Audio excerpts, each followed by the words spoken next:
History is often defined by its epic wars. The relics left behind from those battles provide a map chronicling not only the evolution of man, but also the violent rearrangement of national borders. The United States of America was suddenly and deliberately... No time period is more closely associated with the production of the tools of war and the realignment of nations than the years 1939 to 1945. The American Army is fighting for you. World War II was a horrific, global struggle, fought on land, sea, and in the air, leaving tens of millions of people dead.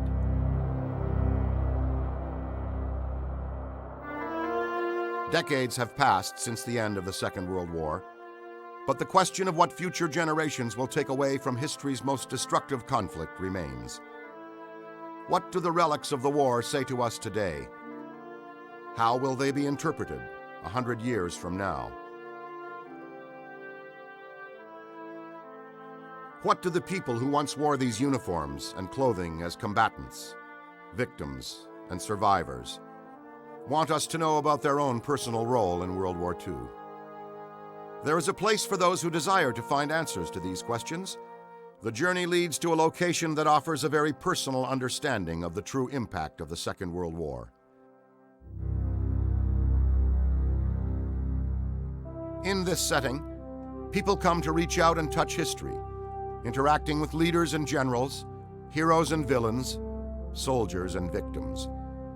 They also connect with the relics of war, both awe-inspiringly large and ingeniously small.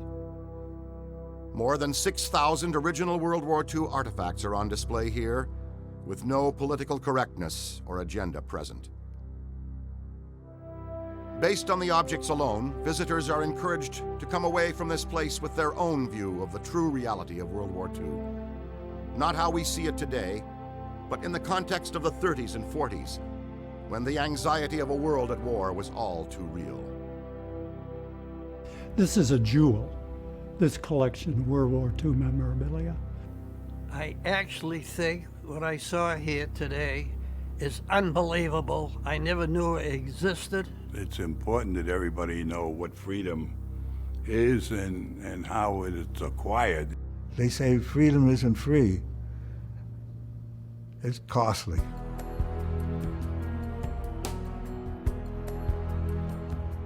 West of Boston, Massachusetts, in this 10,000 square foot building on a quiet tree-lined street, is housed the largest private collection of artifacts from the Second World War. The Museum of World War II is the vision of one man who has spent over 5 decades assembling the most complete and personal collection of artifacts and documents from the defining moment of the 20th century. The collection had really become a mission to preserve the lives of all these people and to preserve what really happened, the reality, and preserve it in a way that people in the future can look at the materials, look at the information people had at the time, not retrospectively, not what people wrote about it after the war, not distilled by historians, but just how people saw it at the time, what influenced them, and people could come to their own conclusions. That World War II is seen as a simple situation. It wasn't, but compared to now, people think of it as the good guys had white hats, the bad guys had black hats, you knew who was who, there were clear missions, nothing was ambiguous. Now we face a world in which everything is ambiguous. Ken Rendell's World War II collection was evolving long before saving the artifacts and personal stories of the war mattered to most. For many in the early 1960s, the Second World War was still too fresh, a nightmare better left in 1945. The war would eventually have its place in history, but just not yet. When I started collecting World War II more than 50 years ago, nobody was really interested in collecting it. I think it was so immediate to people.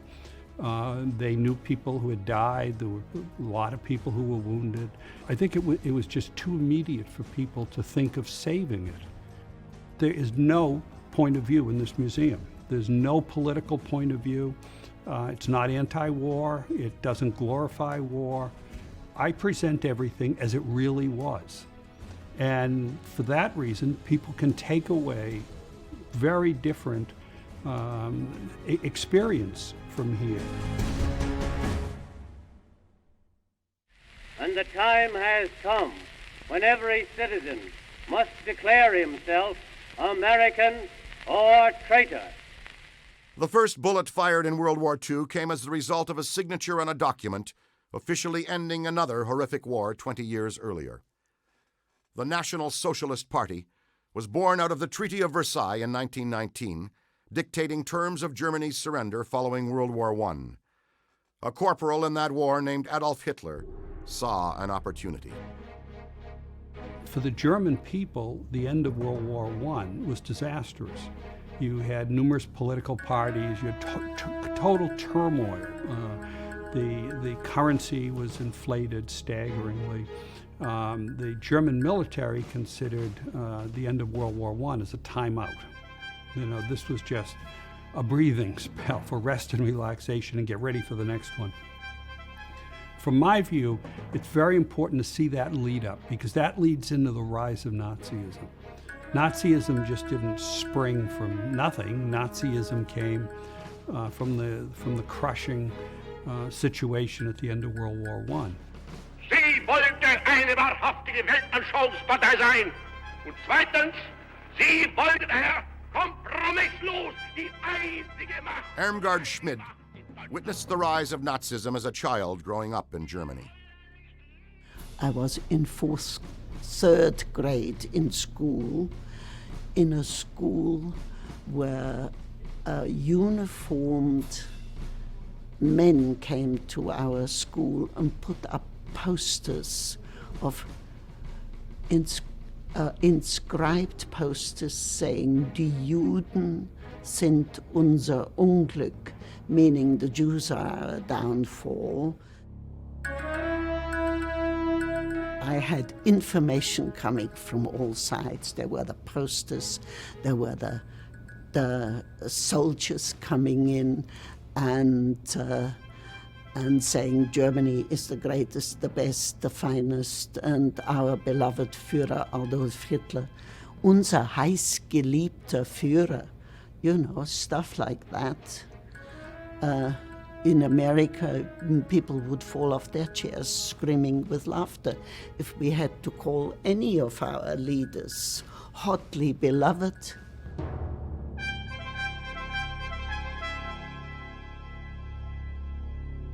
Well, I think the Germans did an incredible job of mass marketing a war, and that's what they did.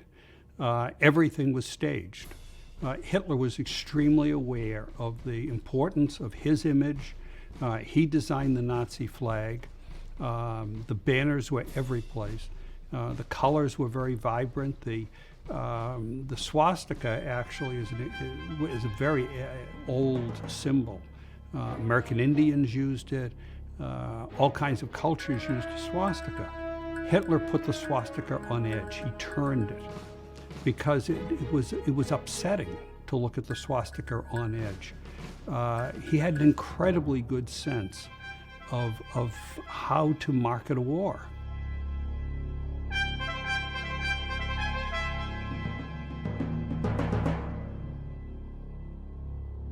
I mean, here he is right out of a Wagner opera. He is literally the knight in shining armor riding in to save Germany. So all of this propaganda, all of this imagery was extremely important in building the image of Hitler.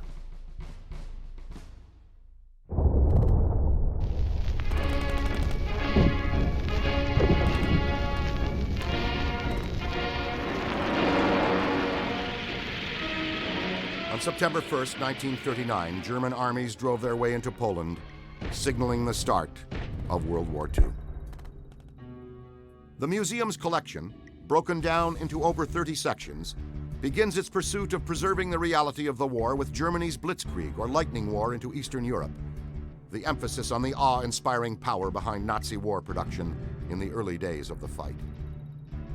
I think that the German veterans that we've had here have a very realistic view of the war. I have not personally heard German veterans with revisionist points of view. They're pretty straightforward about the role that they played.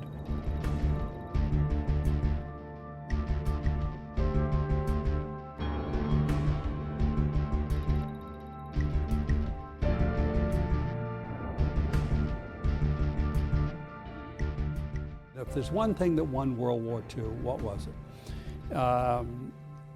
You could certainly make the argument that Britain basically broke the codes for Enigma. Germany believed they could never be broken, so they always relied on the Enigma machine.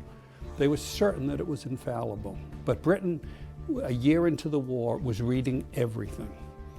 Defeating Rommel in North Africa was done because the Allies knew when the supply ships were leaving Italy. They knew the routes they were taking.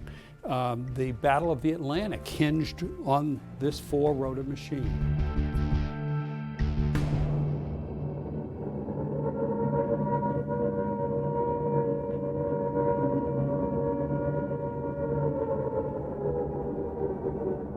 It took the German army 27 days to overrun Holland, Belgium, Luxembourg, and France.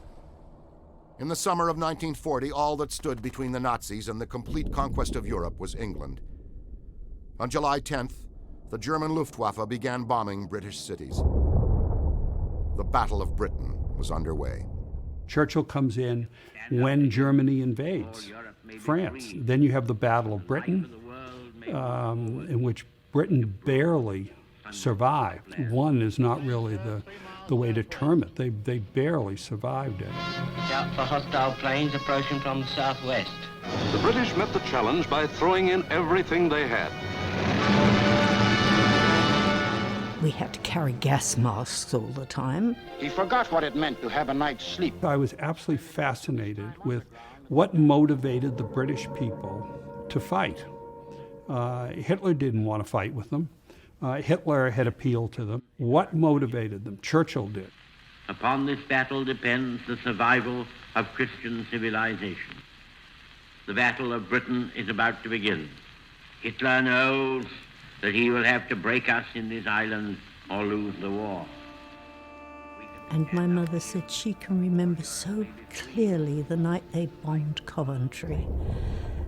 And that was when 2,000 bombers came over from... It was a constant stream of bombers going over.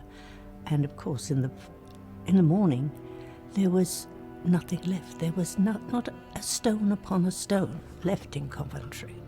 And that's like a city about as big as Boston. If the British Empire and its Commonwealth last for 1,000 years, men will still say, this was their finest hour. Qui a pris aujourd'hui le gouvernement britannique en reconnaissant dans ma personne le chef des Français libres a une grande importance. While Great Britain battled the Germans for their right to exist, small groups began to rise up to fight back against the Nazi occupation, which by now had 300 million people under its iron fist. Unorganized at first and more of a nuisance, the resistance movement eventually grew and spread across all the countries of Europe and would play a significant role in harassing the German army for the duration of the war, especially in France. Occupied Europe starts with resistance, and people think of the French resistance mainly because France is a bigger country, but there was a resistance in Norway and Belgium and the Netherlands. There was a resistance everywhere, but it was really hard going to resist an occupying army that would kill a large number of people for any infraction of their decrees. There are decrees here, if a telephone line is cut, 50 people will be killed. Well, do you really want to cut the telephone line? Tiny spy gadgets, like very tiny cameras inside matchboxes, cameras inside a cigarette lighter, and guns inside cigarette lighters, guns inside everything shot bullets, fountain pens that, a cigar with a .25 caliber bullet still in it, cigarettes with tiny bullets. You pull the string between your teeth and it fires one shot.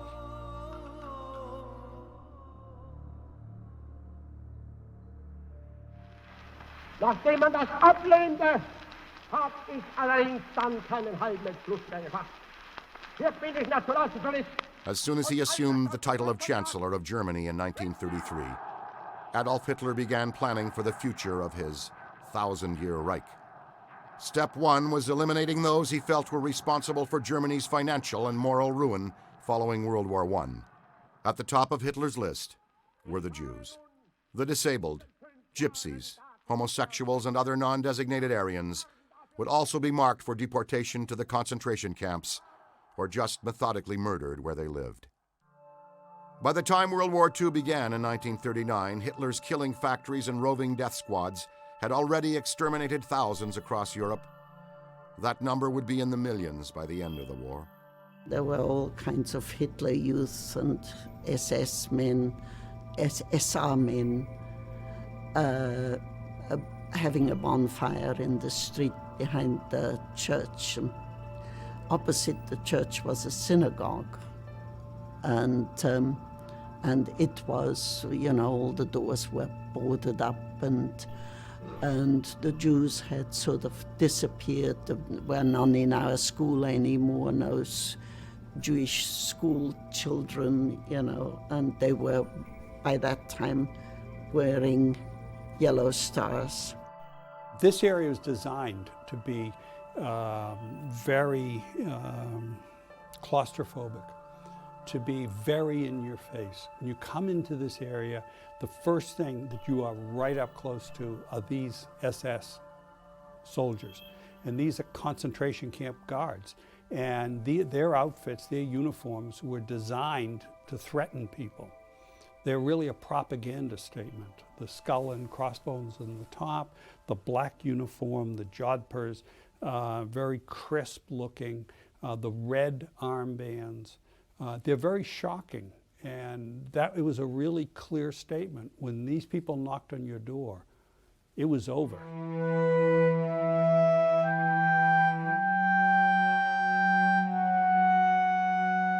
Israel Arbeiter was 14 years old when the Germans first entered his city of Plotzk, Poland, in early September 1939.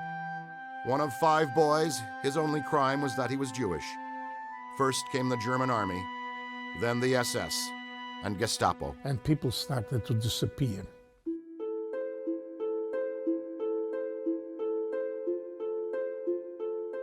With the occupying the city by the SS, the occupation forces, and depriving us of the civil rights, at the age of 14, I was declared a slave, condemned to death for the only crime that I committed because I was born to Jewish parents. Arbeiter and his family remained together in Plotzk until 1942, when the Nazis adopted the final solution of the Jewish question. All Jews were to be exterminated, either worked or starved to death or gassed in the concentration camps.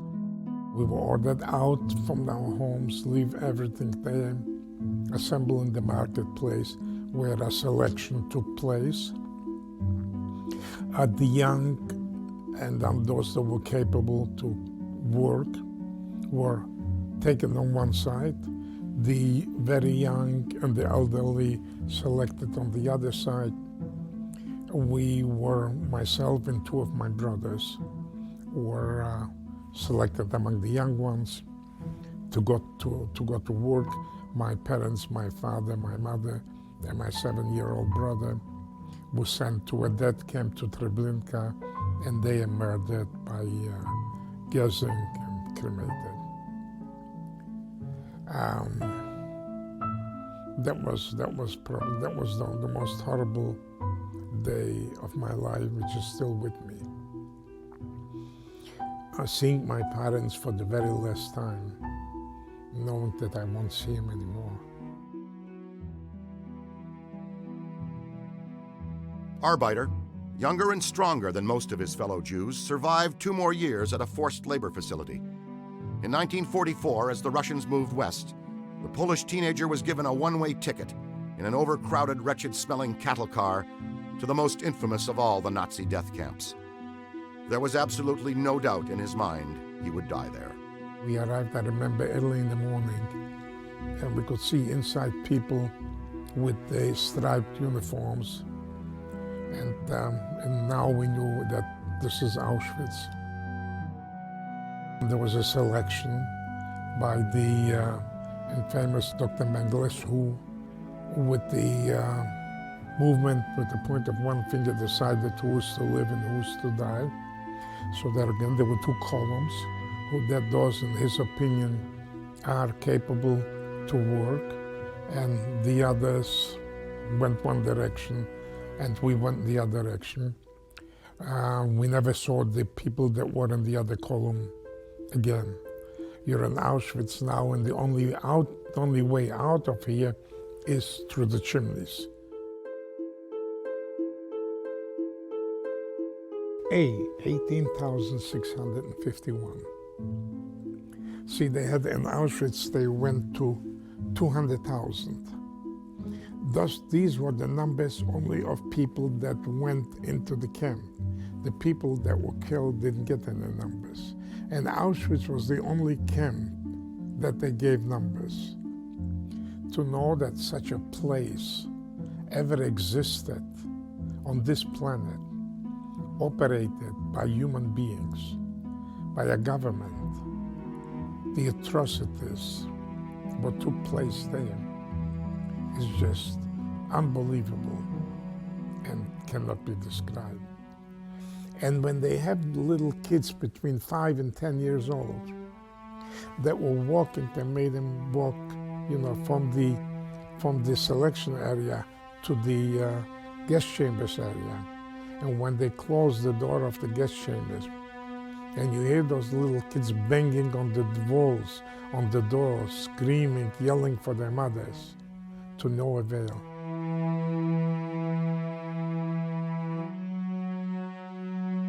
In April of 1945, Izzy Arbeiter and any survivors left at Auschwitz were sent from the camp in Poland to Germany, where the Nazis planned to eliminate any remaining witnesses to their death camps. A month later, however, the German army surrendered. There would be those alive who could tell their stories. 5.5 years under condition, under God, and being ordered and being told what to do and live under the worst condition. And now, what does it mean to be free? Izzy Arbeiter's parents and younger brother died in the concentration camps. Miraculously, 2 other brothers survived.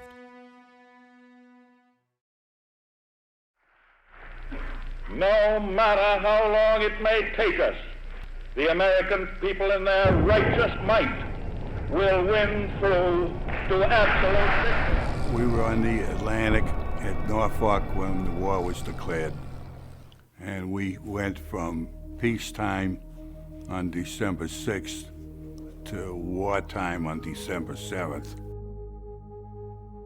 America entering the war is production.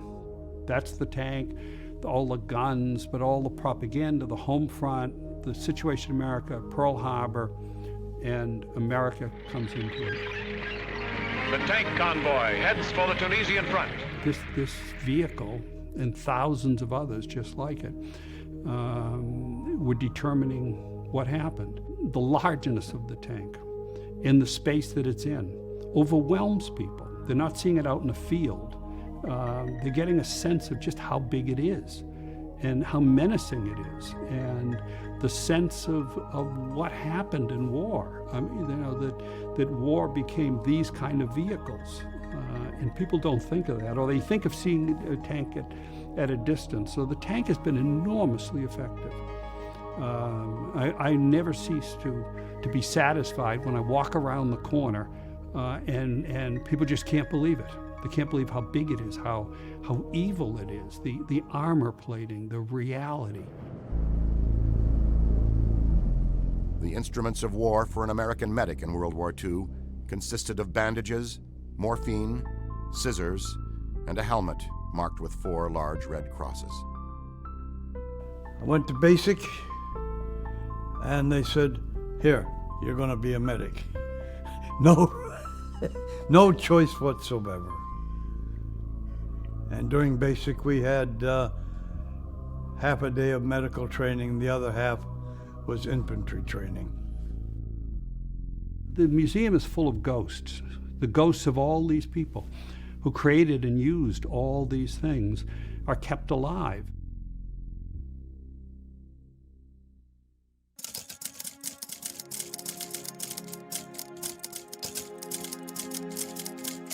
While the Allies and Axis accelerated their weapons production following Pearl Harbor, they also stepped up the propaganda fight. Both sides aware that words and images were as important to the war effort as guns and bullets were to soldiers on the front lines. There were propaganda stories that during the war, Germany became happier. The German population became happier. My father says Heil Hitler every morning. We have to say Heil Hitler.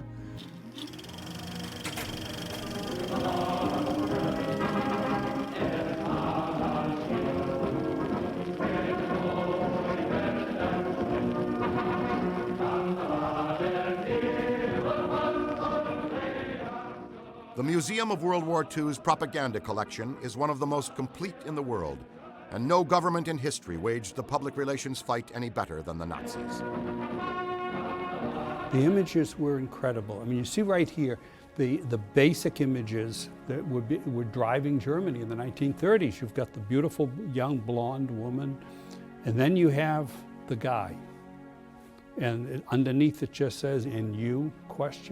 And it's interesting that American propaganda was anti-Japanese, and it was anti-Hitler. It wasn't anti-German, because the largest ethnic group in America was German, but nobody knew Japanese Americans. So it was the whole Japanese nation and people we were at war with, and that led to the rounding up of Japanese Americans.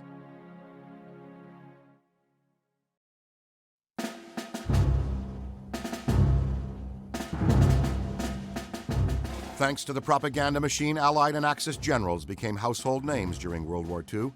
Dwight D. Eisenhower, Omar Bradley, and Bernard Montgomery grabbed headlines for the Allies, while Erwin Rommel did the same for Germany.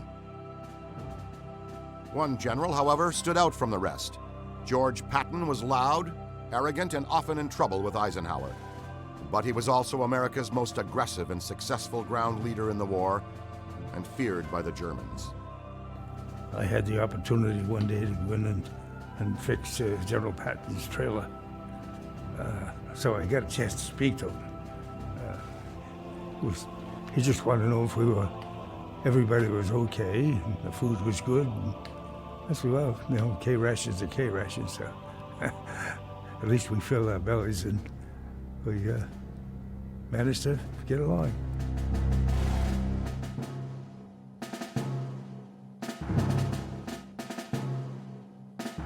It's not behind glass. It's right there.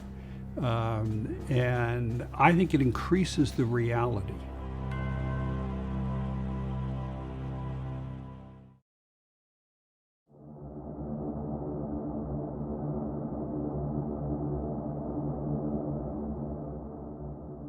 While Patton and the infantry slugged it out on the ground, in the skies over Europe, the workhorse of the 8th Air Force was making life miserable for Germany.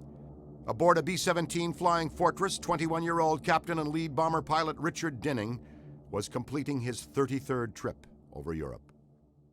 For Dinning, coming to the Museum of World War II lets him reach out and touch his past. There's a little gauge on the flight panel that's displayed here that is pegged at the low end at 60 degrees below zero. And there were missions that I flew where the needle was on the peg at 60 below zero. And one of them said it was so cold that the Luftwaffe was grounded. Well, we flew that day. And it was sort of a relief not to have the Luftwaffe to contend with.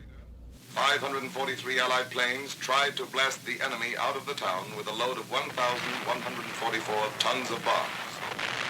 Not many bomber crews lived long enough to complete anywhere near 33 missions. B-17 pilot Henry Bengis made it to 21 before being shot down over occupied Europe.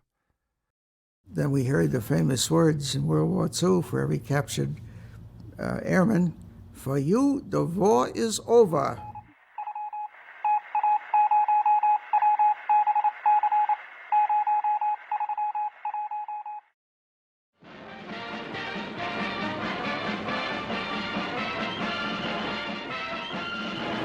The attack starts when a lone Nazi plane dives out of the sky, comes in very low, and unloads its bombs.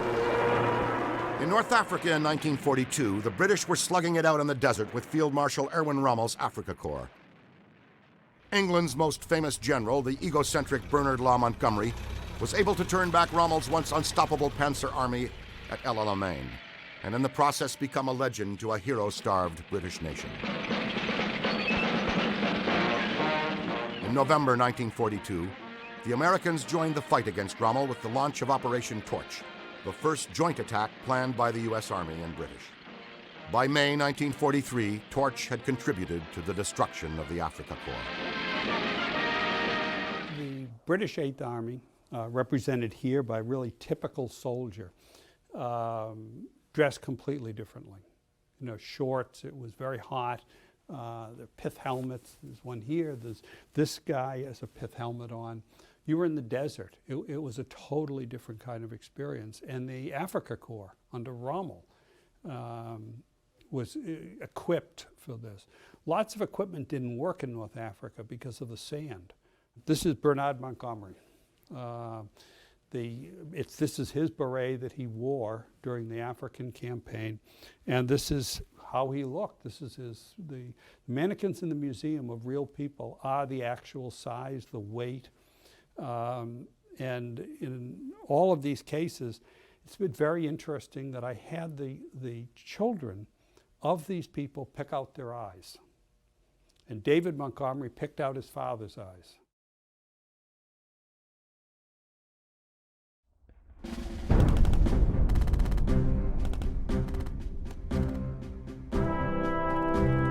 On the Eastern Front, the Germans were reeling against the counterpunch the Russian army had delivered to them at Stalingrad in the brutal winter of 1942-43, a fight which many consider the turning point of World War II.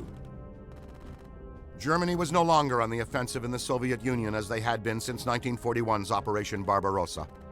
Now the Germans were being pushed back into Poland, leaving behind hundreds of thousands of men, either dead, wounded, missing, or taken prisoner. This mannequin represents a lucky German soldier at Stalingrad. Lucky because he's got more or less winter clothing. And I've put actually a Russian jacket on him, which he would have gotten from a dead Russian soldier. But he's lucky. He has a hooded hat. They basically were totally unprepared. They knew that they were just going to win in the summer. That they'd never be there in the winter, so there was no winter clothing.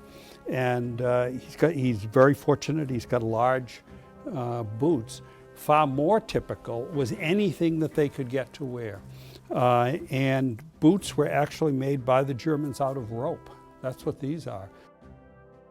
If Russia was not successful, all those German divisions would have been in France, and we never could have. We barely won in Normandy anyhow. And if we'd been fighting all the divisions that were in Russia, we wouldn't have won. The Russian front is extremely important. Through the streets where the chariots of the Caesars once rolled, tanks and trucks rumbled past historic landmarks. On July 9th, 1943, the Americans and British launched Operation Husky, the invasion of Sicily. Italian-speaking American GI Frank Palilla's job was to convince Italian partisans still aligned with the Germans not to interfere with the invasion. I was only 18 years old. Mostly it was to convince the Italians to side with the Americans. And so, you know, we would roam the areas and go to clubs and go to prisons and stuff like that to convince the people to side with us. In September of '43, the Allies pushed off from Sicily to invade Italy itself. In January of 1944, the Americans landed on a 15-mile stretch designated the Anzio beachhead, 30 miles south of Rome. The 4 months following the landings would turn out to be some of the most savage fighting of the entire war. It was very fierce because the Germans already had outposts and they were well defended. There wasn't a crossroad or a hilltop or a mountaintop which they didn't already have covered with artillery and with machine gun and small arms fire. It was very, very difficult to move day or night. After 21 years, a free Rome laughs again. A free Rome speaks again.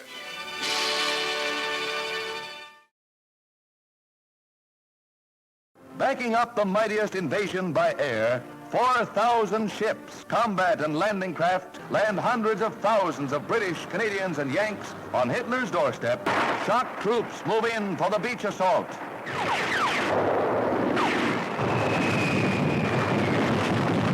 Don McCarthy knows what it's like to face death at the water's edge. On June 6, 1944, McCarthy went into Omaha Beach in Normandy as part of the initial wave of Operation Overlord, the invasion of Northwest France. Most of his fellow soldiers in the 29th Infantry Division, who went in before McCarthy, were already dead. I reached a point where I could see that I had to talk to God in a real hurry. And I remember looking up to God, and I yelled, God, no matter what it is you want me to do, I'll do it, forever or the rest of my life. At that point, Colonel Cannon, who was my regimental commander, had come along in the smoke and said, okay, guys, get off the beach, get your ass up here, get up to the beach and run. And it was almost simultaneously. And he yelled, 29, let's go. And we did. We got up to the berm, and we made it to the berm, and managed to get up there, soaking wet. So, I mean, we're talking about a beach that's like a quarter of a mile long to get up. And how I managed to get there, I don't know, but God was helping me. Also fighting for his life on bloody Omaha on D-Day was 29th Division platoon leader Morley Piper. No, you tend to pray a little. We were told that the Germans held the high ground above the beach. We knew there were fortifications along the beach. We'd been told that.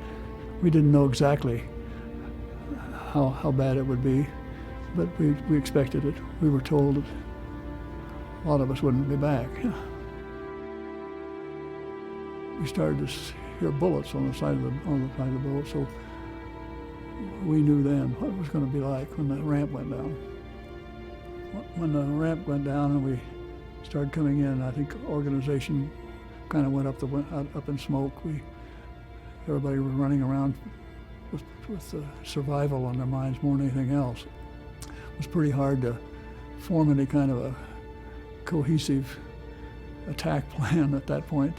Soldiers, sailors, and airmen of the Allied Expeditionary Force, you are about to embark upon the great crusade toward which we have striven these many months. I have full confidence in your courage, devotion to duty, and skill in battle. We will accept nothing less than full victory. Good luck, and let us all beseech the blessing of Almighty God upon this great and noble undertaking. 4 miles to the east of Omaha Beach on D-Day, landing craft assault boats carrying 225 Rangers were heading for Pointe du Hoc. Their Rangers would have to assault a 100-foot-high cliff to neutralize 6 155mm artillery guns Allied intelligence had determined were set up and able to fire on troops and ships at Omaha and Utah Beach. What the Rangers didn't know was the guns had yet to be installed. Tom Ruggiero's LCA, with fellow 2nd Battalion D Company soldiers aboard, never made it to shore. Next thing I knew, when we got within about 800 yards from the point, we were taking an awful pounding, and one shell hit just in front of the bow of the landing craft, just picked it up, and we had almost a half full of water already. It just flipped it over. First thing I know, I remember hearing our captain and saying, abandon ship. We had no choice. We were dumped right into the water, and we lost 5 guys. Of the 225 Rangers assigned to scale the 9-story high cliff, 90 would be left standing when the fight was finally over on Pointe du Hoc. Tom Ruggiero was rescued after floating for 2 hours in the 42-degree temperatures of the English Channel. The Allies knew the water would be cold on D-Day, but it was more the wind and clouds that had their attention prior to June 6th. In England, a team of meteorologists was responsible for providing Allied Supreme Commander Dwight D. Eisenhower with the weather report that would decide if the Overlord invasion would launch or be postponed, as had already been done once. Early June 1944 saw the worst weather in the Channel in 20 years, and American weatherman Dick Luxner and his team had to get the forecast right. The important part was that you had to have some kind of weather that was clear enough so you could have air cover. You had to have high tide. You had to have as close to a full moon as possible so you could see what you were doing. And the high tide was so you could get over the barriers on the beaches. And the weather was stormy all the week before. Eventually, the meteorologists saw enough of a break in the forecast to forward the news to Ike, who gave the order that the D-Day invasion would go on June 6th. What I cannot create, no museum can, and what no person today can experience is the anxiety. The anxiety that you are going to get killed the next day. You could be horribly wounded the next day. That maybe the next day, half the people you're with are going to die. Arriving on D-Day +1 as part of the 82nd Airborne's 325th Glider Infantry Regiment, 2nd Battalion, was Wesley Coe. It was a sight to behold. You know, it took, over 700 gliders to move a regiment. And we flew 3 abreast at the altitude of 600, 800, 1,000 feet. Coe's glider, towed over the Channel by a C-47, was set free as it came across the Normandy coast. I guess about every glider crash landed. Some overturned, some lost their wings, some got down intact, but damaged, but got down intact. Fortunately, I was in a glider that no one was hurt. You look at how much stuff they had on. They could not get up into the airplanes themselves. They had to be pulled up. They were wearing hundreds of pounds of gear.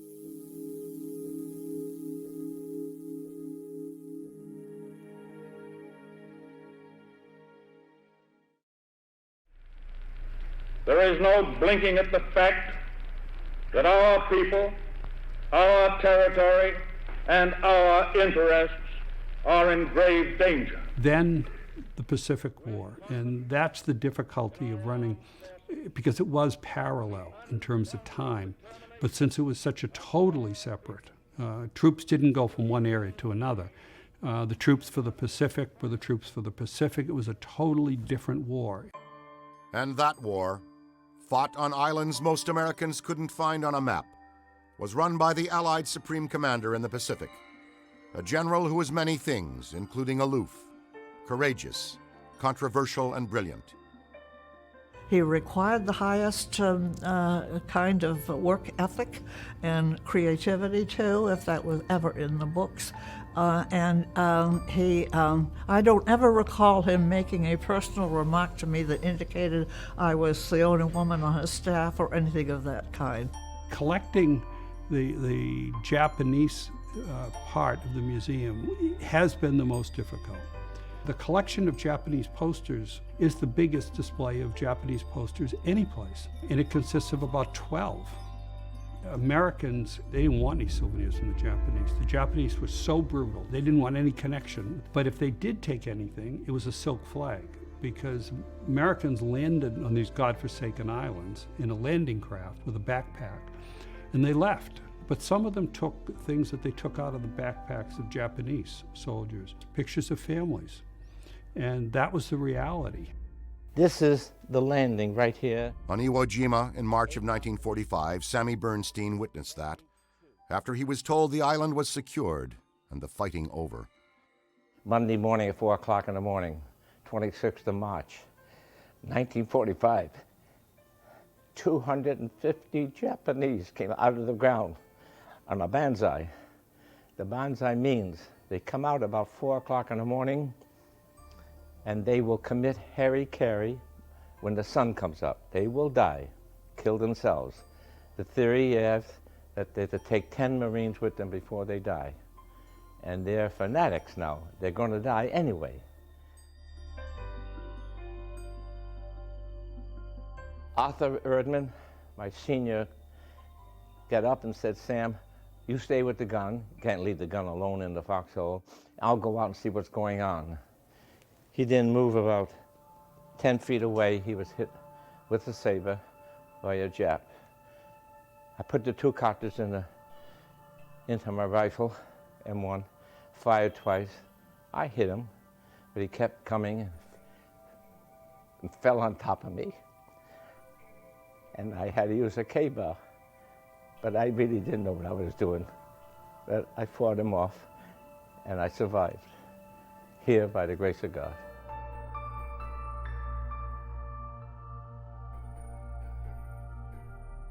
On the famed American aircraft carrier USS Lexington, radio man Bill Connolly saw his ship go down in the Battle of the Coral Sea in May of 1942. They found us the next day, and we found them at the same time. Our planes were attacking them while their planes were attacking us, and the Lexington was damaged badly, and we finally had to abandon the ship later in the afternoon. The USS Yorktown was also badly damaged in the Coral Sea fight, but in only 3 days the aircraft carrier was patched up and back in the fight a month later at the Battle of Midway, perhaps the most important naval engagement of the entire war. The Yorktown eventually sank at Midway on June 7th, courtesy of Japanese torpedoes, but not before Ensign Joe Gross and his crewmates on board had helped to turn the tide in the Pacific. That was the end of the war for Japan, because we not only sunk 4 of their carriers, but we wiped out their entire naval air force.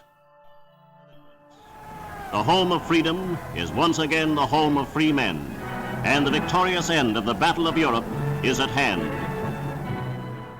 The end for Germany came on May 8, 1945, as they unconditionally surrendered to the Allies.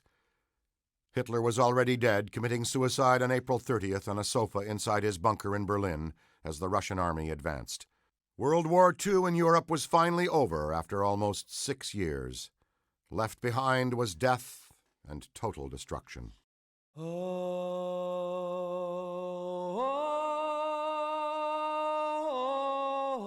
It's after the war.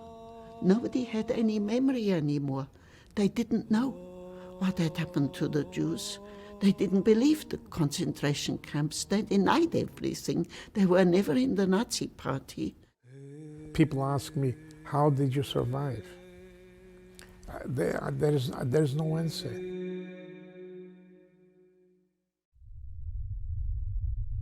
The world will note that the first atomic bomb was dropped on Hiroshima. Japan's war came to an end 3 months after Germany's. It took 2 atomic bombs to finish the job, in the process ending plans for an Allied invasion of the Japanese homeland, in which millions would have died.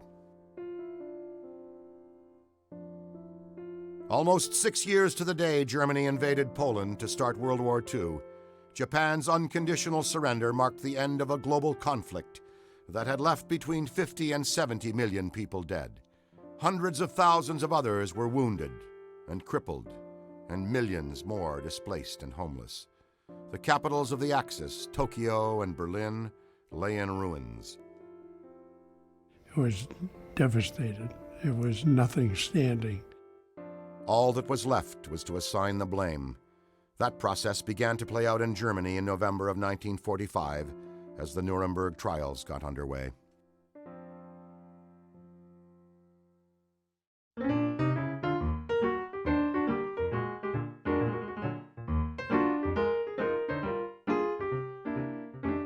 In the end, was World War II really the good war?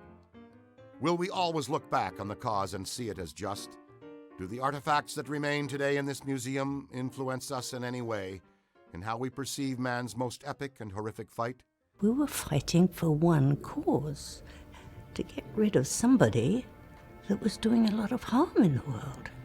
Most of the fellas my age, we felt the same thing. We wanted to get in there. We thought the war would be over before we could get in there. And we just wanted to get in and win the war and come home. All the time, I kept wondering, am I doing enough? And it is still, every once in a while, I often think, especially when I'm in Europe, did I do enough? And why am I not laying there with those boys? Yeah, I thought about that all my life. And you do wonder why I make it and then others did not. I lost two brothers too in World War II. George was killed in Guadalcanal, awarded the DSC, and is buried in Pearl Harbor. John was shot down on his 26th mission over Germany. The feeling that we're not going to make it was sort of all pervasive, you know, not just on D-Day, but as the days lengthened into months and finally into a year. It's remarkable that I made it all the way through. One area that does not seem open for interpretation is the stark realization World War II took an emotional toll on those caught up in its path, from innocent victims to heroic combatants. Dearest heart, how I wish this cruel business of war could be completed quickly. The letter that I think is the most important is a very long handwritten letter from Eisenhower to his wife, in which he's writing to Mamie about fairly routine things. And then there's a new paragraph, and he says, "It is a terribly sad business to total up the casualties each day, even in an air war, and to realize how many youngsters are gone forever. A man must develop a veneer of callousness that lets him consider such things dispassionately, but he can never escape a recognition of the fact that back home, the news brings anguish and suffering to families all over the country. Mothers, fathers, brothers, sisters, wives, and friends must have a difficult time preserving any comforting philosophy and retaining any belief in the eternal righteousness of things." That letter was written 2 years after Eisenhower was in the war. And the fact that his humanity lasted, that he still had tears in his eyes, is fantastic. It's wonderful that he could still experience the reality and value human life. War depends on real toughness, a fiber not only in the soldiers that must endure, but in the homes that must sacrifice their best. Always, Ike.